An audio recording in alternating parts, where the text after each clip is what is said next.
Are we live? We Yeah. are live. We are live. It's always so abrupt when It is. It's just like, hi, it's we're here. always so abrupt. Yeah, I know. Well, for it sure. doesn't count down or anything. No. You know what I mean? It's just like thinking. You're live. You're live. You're It's live. fine. Well, it is good to be live. It is good to see everybody. Welcome to VOJ Academy Live. My name is Anthony. I'm Gabby. And we are voice actors, and we love that hat. Oh, I love that hat. That is so cool, and the eyeball is so I know. I crazy. have a whole, like, I have all these costumey headpieces. So I've just been wearing different ones throughout the week just to have some fun with. I love it. No, I love it. Absolutely. And, yeah, speaking of that, we've done quite a bit of Poe and different things as well.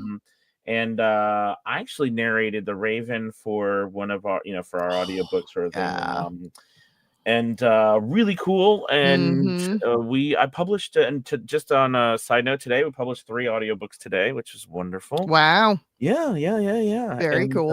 And we have, so I said yesterday, but I think I gave an extra day, it wasn't on purpose, but we're doing it for our audio drama.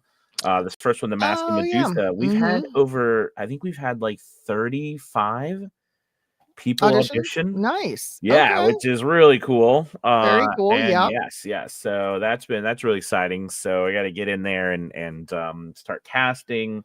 So Love that's it. going to be a lot of fun. And we're also working to put out another piece. It's like a Christmas horror spooky story of Christmas. So that would be cool because it's Christmas coming up. So very excited about that. Krampus. I love some Krampus. Yes. Yeah. I don't know if it's about Krampus, but I do like, but Krampus is that, that scary, Yes. answer to the all not scary part. His brother, right? Or something. Wasn't it supposed to be something like that story or something? I don't know. Maybe I don't know. mythology. I don't know. But anyways, it is great to see everybody. We have been talking this week about Characters. Right? So fun. Yeah, we had a great conversation on Monday. Yesterday we were watching Angela, and then today we're back to kind of dive a little bit deeper into characters. I think we talked about starting off. I think you had said a really cool place to start off with people, especially if you don't have characters, as pets. Right? So going deeper into building characters. Yeah. So I think for me, there's also a thing to think about as we start to build characters is the categories of what you're actually doing characters for. Yeah. Right. So, we have video game characters. There's characters for actual like cartoonish or anime or, animated period. Animated, It's animated stuff, right? Right. Kids content. Kids content. We've got characters for commercial content, right? Sure do. For commercials. There's a variety of different characters. And I do think that distinction is extremely important when you go to create your characters and you go to put them into a demo. For sure. Because I've worked with, I know like you have too, where we will review people's demos. And a lot of times with the video game demos or / character demos or / animation demos, a lot of times newer voice actors, very talented with their stuff, they get them mixed up or they can get them mixed up. Yeah. Do you know what I mean? And not enough organization. Yeah. Well, yeah, and or something like you might call it like an animated demo, or you're trying to, like, for example, you're trying to target commercial clients during the Halloween or during the spooky season, right? The couple months that we have, and then you have put on your demo video game characters, and you with productions that don't match. What someone who would hire you as a character actor for a commercial. For sure. Yeah. Yep. There's also talking toys and animatronics. Yes. That's a big category as well. Also a very, very popular one around Halloween. Yeah, and I think what so part of it is, of course, knowing your categories, knowing where you are, what and what is the appropriate again, like for demo, what is the appropriate content to put on those demos for what audience you're targeting. Yep. I think another thing is you just brought up is, like for example, if you were to come to us, or we're going somewhere, you're branding, you're like, I want to do voices for toys. Right. We're like, but where do I go? Right. Like, where do I even start with all of these things? You know what I mean? And well, first off, it's definitely a rabbit hole. This is a niche area, right? So, but like anything else, it's understanding what does the client want, right? What are their expectations in the process? So, like a trend of, I'd say, the last probably 5 years, video games is a great example. Games want a lot of efforts, and they want a lot of physicality, right? And they want the shouting and the yelling and the different kind of environmental sounds, but not a lot of character. They're leaning more heavily towards your regular, natural speaking voice, yeah, right? So yeah. that's important to Very good know. point. Yeah, Very good point. because the characterization is going to Yeah. come from doing all of these things that you otherwise wouldn't do on a demo. Yeah.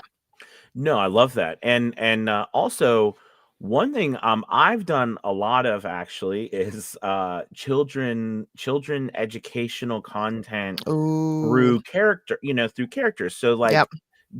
games, games where they're educational games, Yeah. tutorials, learning, that's a huge market. And because of the nature of it, AI doesn't really, can't, at least at this moment, No. it's unable to do all the different voices and dynamics that is asked upon it, I right? have one friend who does almost exclusively kids content, and her joke is always, if I have to say A is for apple one more time. Oh, I know. Because I it's like know. half her day. Well, I did Yep. I recorded because every once in a while I like to record me doing a voiceover just in the booth so people can see some different things. And Yeah. I did I think the last one or the second, I don't remember which one, but it was it's called Bottle Learning, great company. They've been around for a while, and they do, it's like a computer game, whatever, and it's simply where children can go through adventures and scenarios, and but the character's like this. I'm Bottle. Hi. Are you laughing at me? That's my Bottle character. I've never heard you that high. That's really so funny. Oh my that's god. Bottle. Oh wow. Yeah, and then it's Bottle. So But range is range is a point, but a lot of that is having, for we were talking about on Monday, having a good time and playing around. But those characters, I think children's education and educational games and stuff is a great place to hang your hat. It is. And it's definitely growing more because we are the online education, I think even since COVID, Oh yeah. I mean, has really pushed forward. I mean, I can Skyrocketed. remember Khan Academy became really big. It was before that, I think, but it was and it just that even Khan Academy, amongst other things, pushed now that wasn't voiceovers there, even though Khan, he was the guy who was doing the voiceovers himself, or a lot of things, but that's kind of pushed the limit levels of how we are learning online. And now many kids can take class. I mean, they can take their school online. I mean, things like that, so anyways, I just think that that's a fun thing. So characters that you have don't have to be kind of like, so geared towards these well, I guess that was kind of over the top, but it was a fun, you can have fun children's stuff. It's fun.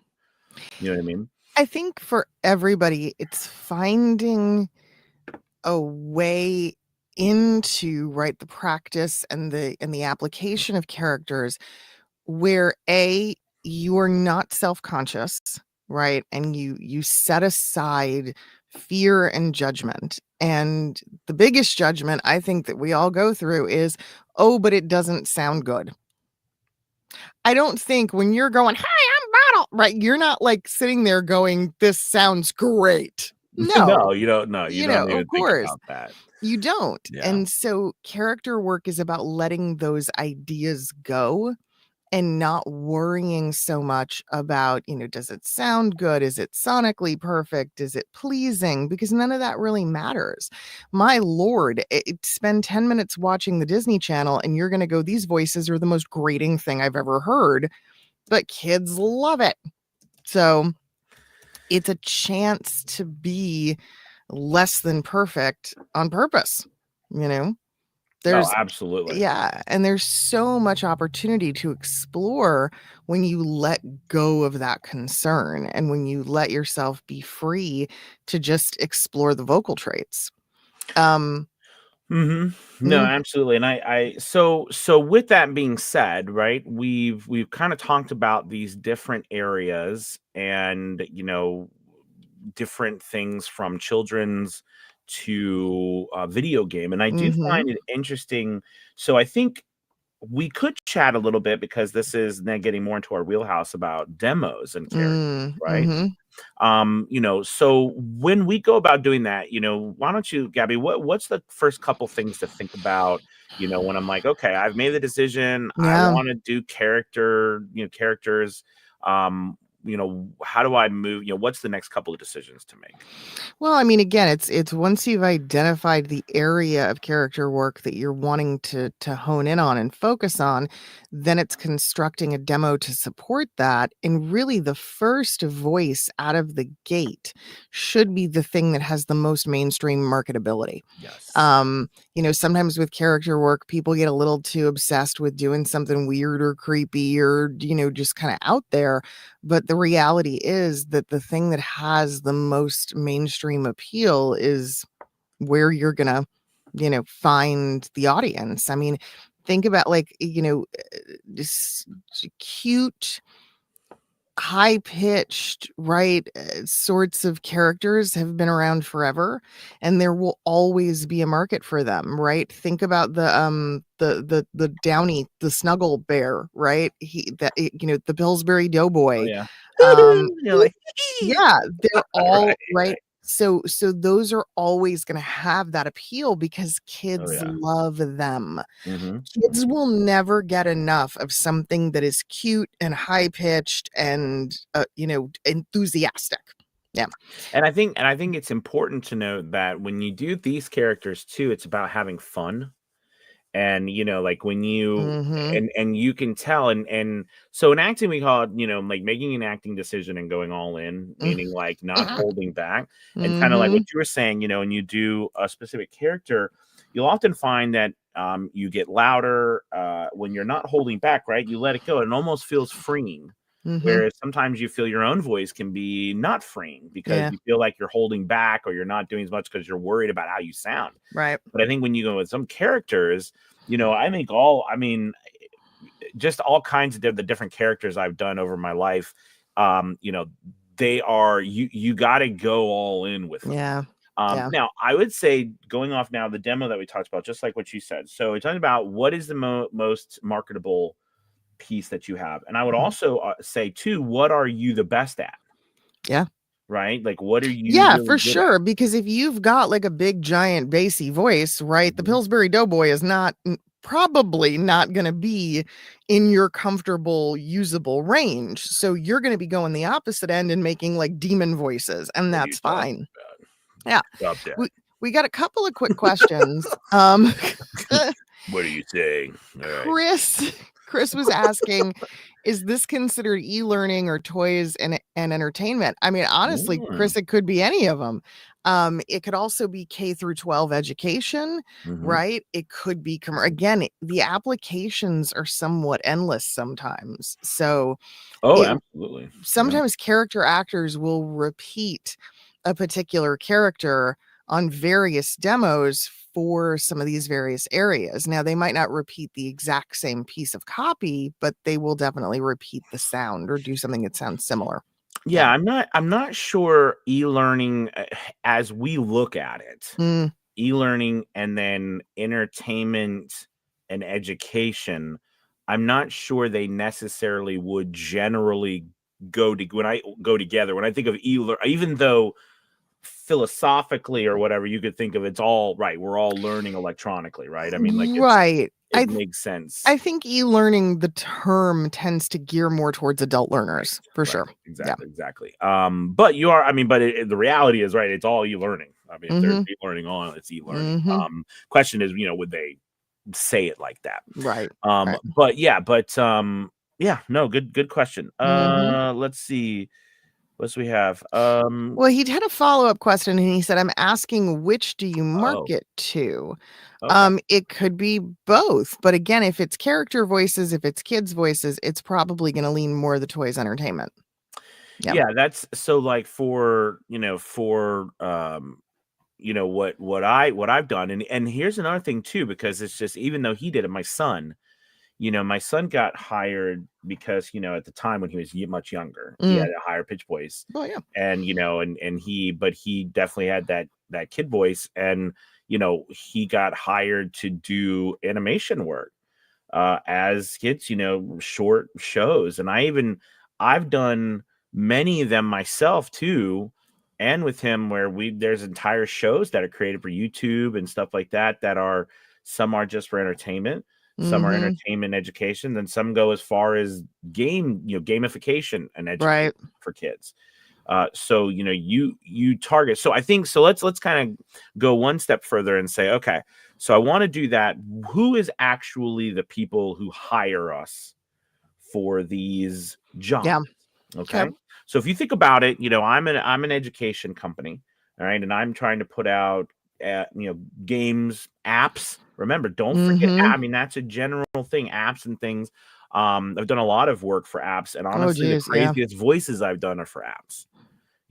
Done, because and I've done some voices for games, the roulette games, the Mm. all the games where, I mean, just done some, like, I don't even know. And almost some of them might be even offensive type. They're not offensive voices, but they're, because we go over the top in their caricature voices, so like when I do the mariachi stuff, you know what I mean? And it's like, ay, ay, ay, you can very well, it's fun, right?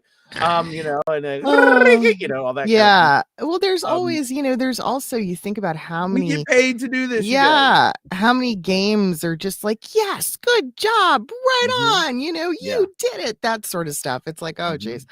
Yeah. So companies that hire, so you've got to think, okay, so where would that company, so first off, more and more companies themselves, and I Mhm. would say because there's a younger generation and they're used to it, they're having built-in teams themselves that they're doing it in-house now, Mm. meaning that the Yep. companies themselves are hiring people Yep. themselves, Yep. right, to do it.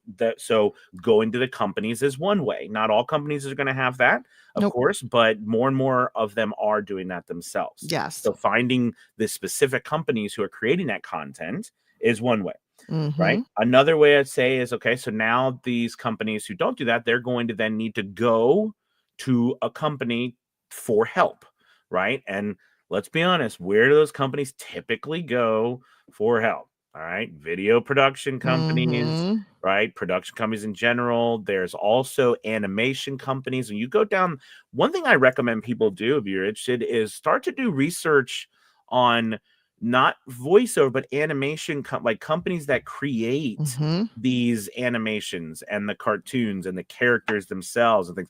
Those companies, they create it, they need voices, right? Or the other companies go to them, I know right? quite a few voice actors who've been hired by Hasbro, by Mattel, right, by toy manufacturers directly. Hmm. And, there are toy conventions and Oh big, yeah. huge events Oh that yeah. sometimes voice actors go to specifically so that they can meet developers.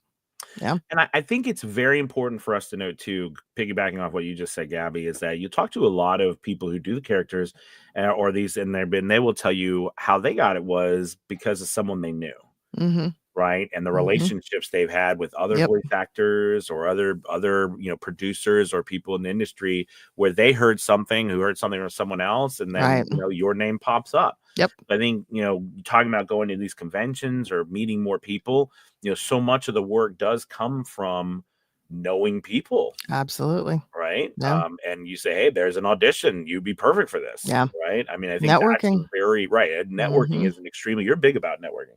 It's a very important part. It is. It really is. And so much of what happens in, if you have a company like, some of these animatronic companies, right? Like you go to Lowe's right now that, well, maybe not now because they've already moved on to Christmas, but up until these past few weeks, they've had all the animatronic skeletons and ghouls and, right? Somebody's voicing all of that. And these companies, though, because they're so seasonal and because they have this output of very specific items, they may only keep a roster of like 20 voice actors because they Mhm. don't really need much more. But it doesn't mean that they're not opposed to hearing new options. You just have to find and approach them and get on that list. Yeah. And I think the last thing you want to talk about, even though this is a massive topic and we probably could spend weeks on this one too, is I think Gabby and I definitely, I don't speak for you, Gabby, but we've talked about this multiple times. We really believe, I think, that, social media and, using that influencer type of Mm-hmm. setup Yeah, is an opportunity to get yourself out there. it I is. mean, we've talked a lot about Gabby and I talk a lot about the opportunities for Mm. us to get ourselves out there are different than it's ever been. Yeah. And, part of that is, you creating your own audience. And Mm-hmm. it just, again, we can talk about this for a long time, and I know that's not appealing to everybody. But in the end, you see all these people who created an audience through social media, and then all of a sudden have all of these brand deals and people wanting them to do voiceovers for their products and them doing this stuff. It's because they have an audience, Absolutely. There's right? a woman right now named Miss Rachel who has literally taken over the preschool category on YouTube and Mm, on most social medias in a way people never expected. They're calling her the new Mr. Rogers wow. because she saw this amazing gap, right, in kids programming and she filled it. But she's filling it in a way that we'd never seen before. Like, right, Mr. Rogers was TV, it was Right. PBS. That was the only way you could get it. Right. She's in everybody's pocket. Right. And so I'm always like, if you find a toy or a doll or a stuff, like make a voice for it. And if it's make a couple of videos, mess with it. Like you never know what could spawn from that very process. Yeah, and I Um, think and again, the answer to AI that we face is getting yourself out there, yeah, right? for sure. Because that you are real. We are real and like people seeing you. I mean, That's it. that's a very important part. Now, again, you don't need to do that, but that's one way that you can build an audience. And if you have an audience, the currency of our day and age is eyeballs. Yeah. Write that down. Write that Yeah. down. Put that on a bumper sticker somewhere. Creepy, but it's true. It's the Yeah. truth. The Eyeballs. more eyeballs that right, you've got 3 eyeballs. You're very special. So that's the currency of our day and age, right? And if you have those, people will they'll give you anything. I mean, they'll give you anything you want Yeah, to have access to that for even a moment. it's All true. right. So it's just something to consider as another avenue of our marketing plan. Yeah. Well, Tomorrow we'll touch on characters some more. We'll mhm, talk about mhm. some other aspects of it. Yeah. Keep the Absolutely. Maybe we could conversation talk about going. tomorrow about some of the characters. I mean, I can talk about some of the characters that have done very well for me. Oh, And, yeah, that'd we be can fun. talk about maybe some mainstream characters that might not be a bad thing to have up your sleeve. Because I think there's always the characters that you're always going to have a character or two that are completely unique to you. Yeah. And then there's But then there's sort characters, of the standard right? And there's repertoire. the mainstream Yeah. characters that you can earn money doing. Yep. That you know what I mean? And I that's a agree. good thing to do. Yep. All right, you all have a thank you, and posted a bunch of eyeballs. I love it. Bye, you guys. Have a wonderful rest of your day. See you tomorrow. Bye, Goodbye. everybody. Goodbye. Goodbye. Goodbye.